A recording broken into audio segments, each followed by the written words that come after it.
Hi friends, അപ്പോൾ ഇന്ന് നമ്മൾ ഉണ്ടാക്കാൻ പോകുന്ന ഒരു നല്ല സാൻഡ്വിച്ചാണ്. ബ്രെഡ് സാൻഡ്വിച്ച്, എഗ്ഗ് സാൻഡ്വിച്ച് കേട്ടോ. മുട്ടയിട്ട സാൻഡ്വിച്ചാണ്. അപ്പോൾ അതിന് വേണ്ടിയിട്ട് ആദ്യം ഒരു വലിയ തക്കാളി കുനുകുന അരിഞ്ഞത്, ഒരു വലിയ സവാള കുനുകുന അരിഞ്ഞത്, ഇത്ര എടുത്തിട്ടുണ്ട്. ഇനി അടുത്തതായിട്ട് വേണ്ടത് മുട്ടയാണ്. ഞാൻ 3 മുട്ടയാണ് എടുത്തിട്ടുള്ളത്. മുട്ടയുടെ മഞ്ഞക്കരുവെടുത്ത് നമുക്ക് നമ്മുടെ ഇതിലേക്ക് മിക്സ് ചെയ്ത് വെച്ചിരിക്കുന്ന ഉള്ളിയിലും ഇതിലേക്കും ഇട്ട് കൊടുക്കാം. അതിനുശേഷം നമുക്കതിനെ ഒന്ന് മിക്സ് ചെയ്തെടുക്കാം. അതുമായിട്ട് നന്നായിട്ടൊന്ന് മിക്സ് ചെയ്യാം, ഇട്ട് കൊടുക്കാം. നമ്മൾ മുട്ടയുടെ മഞ്ഞ താണ്ടേ ഇതിനകത്തേക്ക് ഒന്ന് മിക്സ് ചെയ്യാം.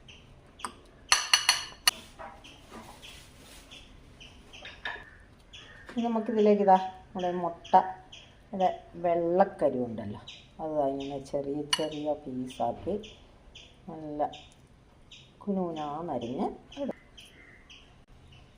അപ്പോൾ നമ്മൾ മുട്ടയുടെ യോക്ക്, പിന്നെ ആ വെള്ള, തക്കാളി, സവോള എല്ലാം കൂടെ അതാണ്ട് മിക്സ് ചെയ്ത് വെച്ചിരിക്കുകയാണ്. ഇനി ഇതിനകത്തേക്ക് ഇടേണ്ടത് ഒരു സ്പൂണ് ടൊമാറ്റോ കെച്ചപ്പ് ഇട്ട് കൊടുക്കാം. ഇനി 1 സ്പൂണ് ചില്ലി സോസ് ഇട്ട് കൊടുക്കാം. ഇട്ട് കൊടുക്കേണ്ടത് മിൽക്കി മിസ്റ്റിൻ്റെ തൈരാണ് കേട്ടോ. ഒരു ചെറിയ പാക്കറ്റ് തൈരിന് പകരം നമുക്ക് വേണമെങ്കിൽ മയണൈസ് ഇടാവുന്നതാണ്. പക്ഷേ നമ്മൾ അൺഹെൽത്തി ആക്കുന്നില്ല, അതൊരു ഹെൽത്തി ആയിട്ട് തന്നെ ഇരിക്കട്ടെ. ഇനി അടുത്തായിട്ട് വേണ്ടത് കുറച്ച് കുരുമുളക് പൊടിയാണ്. അത് ഞാനൊരു 1/2 ടീസ്പൂൺ കുരുമുളക് പൊടി ഇട്ട് കൊടുത്തു. ഇനി അടുത്തതായിട്ട് വേണ്ടത് നമ്മൾ കുറച്ച് മല്ലിയില ചെറുതായിട്ട് നുറുക്കി അതും കൂടെ അതിനകത്തേക്ക് നന്നായിട്ട് മിക്സ് ചെയ്ത് കൊടുക്കുക. അപ്പം നമുക്കിനി ഇപ്പോൾ സാൻഡ്വിച്ചിനകത്ത് വെക്കാനുള്ള ഫില്ല് ചെയ്യാനുള്ള ഫില്ലിങ്സ് തയ്യാറായിട്ടുണ്ട്.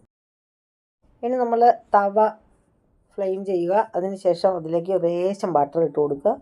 പിന്നെ നമ്മുടെ ബ്രെഡ് കഷ്ണം ഓരോന്നായിട്ടൊന്ന് ഫ്രൈ ചെയ്തെടുക്കുക. അത് എത്ര ബ്രെഡ് കഷ്ണം വേണോ അത്രയും നമുക്ക് ഫ്രൈ ചെയ്ത് മാറ്റി വയ്ക്കാം. നമുക്ക് സാൻഡ്വിച്ച് ആക്കി എടുക്കുന്നത് എങ്ങനെയാണെന്ന് നോക്കാം.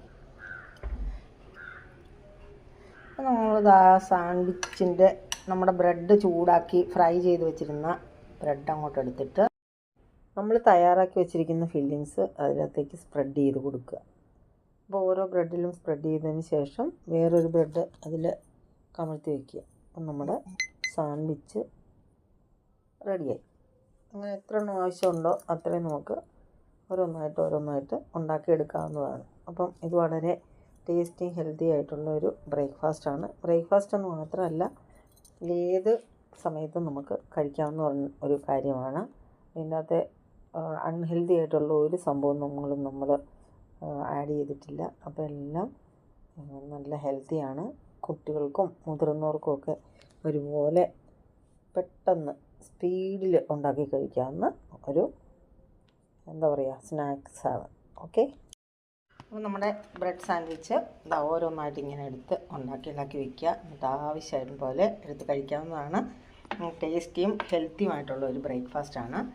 ഒരു താരതമ്യേന കുറച്ച് സമയം മതി കേട്ടോ.